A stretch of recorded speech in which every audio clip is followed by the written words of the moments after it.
नमस्कार. दुपारचे 4 वाजतात. या बातमीपत्रामध्ये आपल्या सगळ्यांचं स्वागत. मी प्रसाद काथे. सगळ्यात पहिली आणि आत्ताची या घडीची घडणारी बातमी ही आहे की राज्यसभेची महाराष्ट्रातली निवडणूक बिनविरोध झालेली आहे.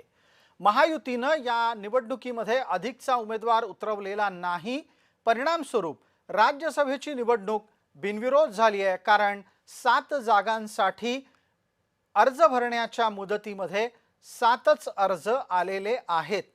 यामुळे भाजपाचे 4 उमेदवार, राष्ट्रवादी काँग्रेस आणि शिवसेनेचा प्रत्येकी 1 उमेदवार, त्याचबरोबर महाविकास आघाडीचा 1 उमेदवार अशा 7ही जणांचे उमेदवारी अर्ज दाखल झाल्यानंतर 7ला 7च उमेदवार आल्यानं सगळेजण बिनविरोध झाले आहेत. अर्थात याची औपचारिक घोषणा ही मात्र निवडणूक आयोग योग्य वेळेला करेल, तेव्हाच ती अधिकृत घोषणा मानली जाईल.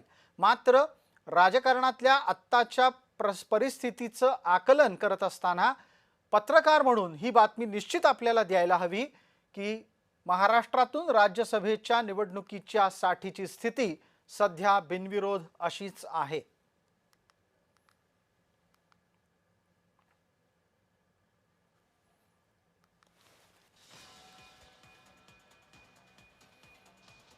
या निमित्ताने आपण जे दृश्य समोर पाहतोय त्यात रामराव वडकुते भारतीय जनता पार्टीच्याकडून अर्ज भरत असताना आपल्याला दिसतात.